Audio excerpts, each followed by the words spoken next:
Um, Thank you for coming. Of course. Um, and yeah, do you want to introduce yourself? Yes. Hi, I'm Anestis. I am my background, my geographical background at least is German. My DNA background is Greek. Yeah. That is, I think, the two components of my identity. I live in the Netherlands now for 5 to 6 years. Have studied here in the Netherlands and now started off a professional career All here right. after studying. And what do you do professionally? That is a very, very good question indeed. I consider myself a generalist because I think that's already one of the first points that I want to actually touch upon in this podcast now. Yeah. Or basically because you gave me this podium, of course. Yeah. Specialism is not really everything, because for quite a long while I thought, okay, I must betitle myself, I'm a specialist somewhere. What am I? And I think I came to the conclusion that being a generalist is super okay, and we can touch upon this later again, but for now, generalists working somewhere in the equation between brand strategy and ideation, essentially. And now also teaching. So this equation just keeps on growing, really, with different experiences. Oh yeah, but we can go deeper into this. So, what do you, where do you see the value in being a generalist over a specialist? I think in looking at the bigger picture as such, especially as a strategist, where you are being asked to help with different challenges that businesses or people face. Yeah. You must have this wide angle lens, this wide angle view, right? To be able to actually identify where exactly is the problem here, what is happening. Yeah. And then based on your experiences that you draw from very, very different, from a wide and broad range, you can then draw back to this point where you identify the key problem and then start building from there. And that is something that specialists have a hard time doing, because they are, as the name already indicates, the term indicates, very, well, they have their specialism, therefore have their very narrow view, and don't see much beyond that. And was there a situation for yourself where you felt you were too specialized? I think I never felt too specialized, because I don't have the specialism in me, really. Because as I said, it's somewhere between brand and user experience even. And ideation where I operate, let's say, that's my spectrum.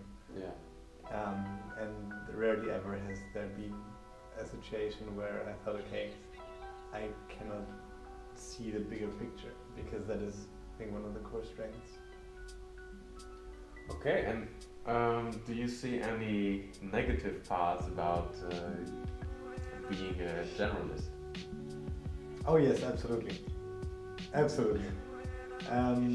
It's a big issue if you're searching for a job. For a job in the traditional sense, where you go online and you look at vacancies, and there's people that search for people with specific titles that fulfill specific criteria that you have to fulfill in order to apply. And then if you apply as a generalist, or if you apply as somebody who is this and something else, or not only that at least, it is definitely a disadvantage. And do you feel that this is changing, or that there's a way to work around this? I certainly hope so. I certainly hope so. I think this has a lot to do with the way that businesses actually go about recruiting in general.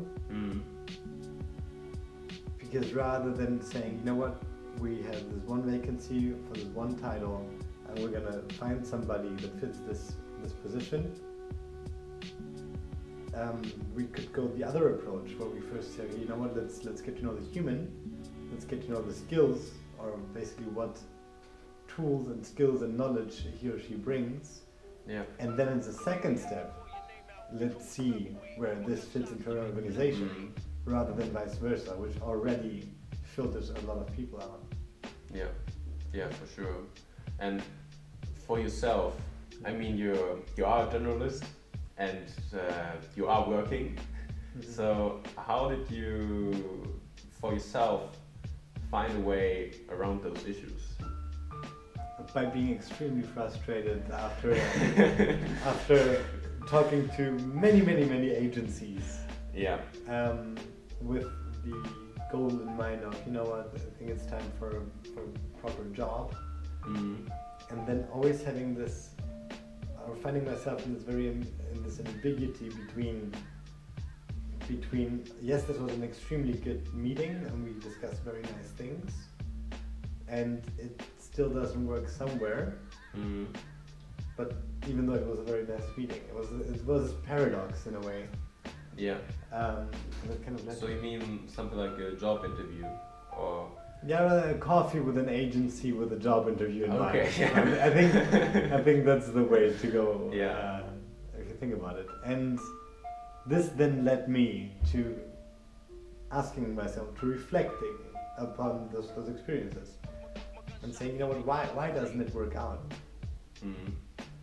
And essentially, I found that, well, maybe it's not what I need for the moment. So I made my own jobs in a way. Yeah. I looked into, okay, what can I do? What am I skilled at? Yeah. And how does any brand or any person or any group of people can benefit from this art? But what value do I add to other people? Yeah. Or brands? So you say you just created your own jobs. Do you want to elaborate a little bit more how you did that and what you did? Yes. So, okay. So, I think before I get to this, I think it's quite good to say what I'm doing as such currently. And you see three main pillars. The one pillar is Live, which is a contextual meeting scheduling tool that I'm building together with somebody else. So there I have this entrepreneurial startup life somewhere. Yeah. The second pillar is brand strategy and concepting, where I help brands find answers really to and come up with ideas that aim at tackling a couple of challenges that they're facing, or problems or issues. Yeah. And the third pillar is anything that I do professionally, as in, let's say, teaching right now, that also very much feeds back to my own character, and any other freelance project, like that fosters my professional development, right? Yeah. So giving a TED talk or going to different events, etc. So that's the three main pillars here. Yeah. And what I created, or the job that I created, we can say, was, I think a good example would be Are We Europe? Are We Europe is a foundation. Back then when I met them, was four very enthusiastic journalism students that asked themselves the question, okay, what is Europe? And what does being European actually mean? And there was the Squarespace site, which, you know, was running all right. There was a little bit of a community there, but with a strong mission, a very strong purpose. And I helped them essentially find their brand, or the brand strategy to it, especially. So develop a brand that means more than or that means something, you know? Yeah. Where the vision of actually discussing Europe, or looking beyond the obvious, and in order to find out what Europe really means, or what being European really means, actually finds a place there. And how did it happen for you that you saw this project and thought, I need to do something there now? me think. When is the first time I heard about Army Hero?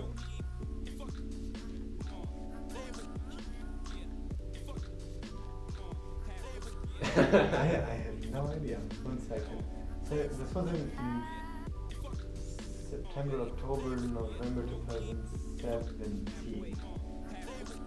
I think I met somebody from there. And then I met one of the co-founders. Yeah. And then while talking, it was just, okay, what do you do? What do you do, essentially? Yeah. And then, as I told you back then, or earlier as well, it's this first getting to know each other and then seeing where it fits. Yeah. Rather than having something, or those expectations, and then already filtering upon that. Yeah. Actually, it's exactly this thing. We met each other on a very human level, connected, and then looked into, okay, what can we draw out of this connection? Yeah. And would you have any advice for other people that feel that they're not specialists but also more in a generalist manner? Absolutely. It's good. It is good having a very broad view. Instead of knowing a lot about one topic, as a generalist or as somebody who studies something very generic, like economics or communication or media, creative business, right? Yeah. It is a very, very broad spectrum where you touch upon everything superficially. However, this also gives you insight into a lot of things. So this makes very good managers, for example. This makes very, very good. It gives you a skill or the trait of being able to combine the different disciplines with each other in this interdisciplinary manner. Yeah. Create better things. Yeah. So if you can actually then reflect on a higher level upon the processes that ties together all those fields. Yeah. Well, then perfect, because then you can actually revolutionize the field from within. Yeah. And if I'm a generalist and I don't really know exactly, because you said you created your own job, but how would you, what advice would you give to people if they also have problems with finding something that fits them? But don't look at job boards or something. Yeah. But actually talk to people. Yeah.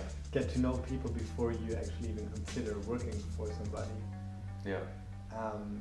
If you think about any place where you can work, it is a place where you would potentially spend a lot of time or yours, right? Yeah.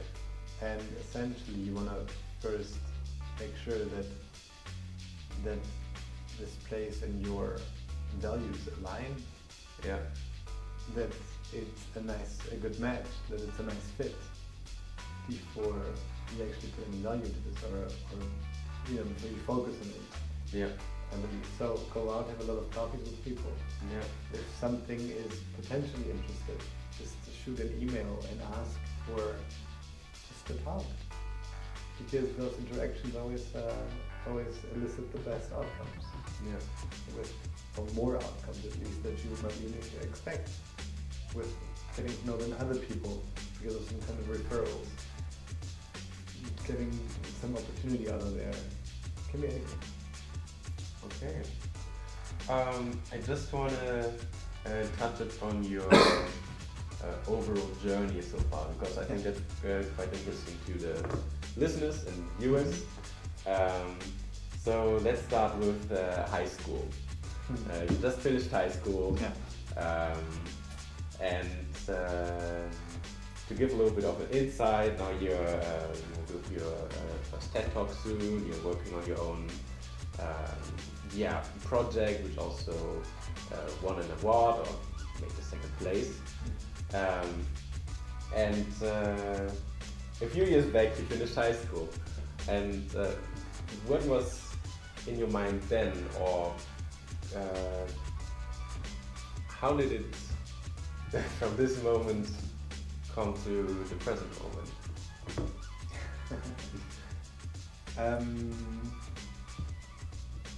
So you're asking about the highlights during this journey? Just the general journey. How did everything come together?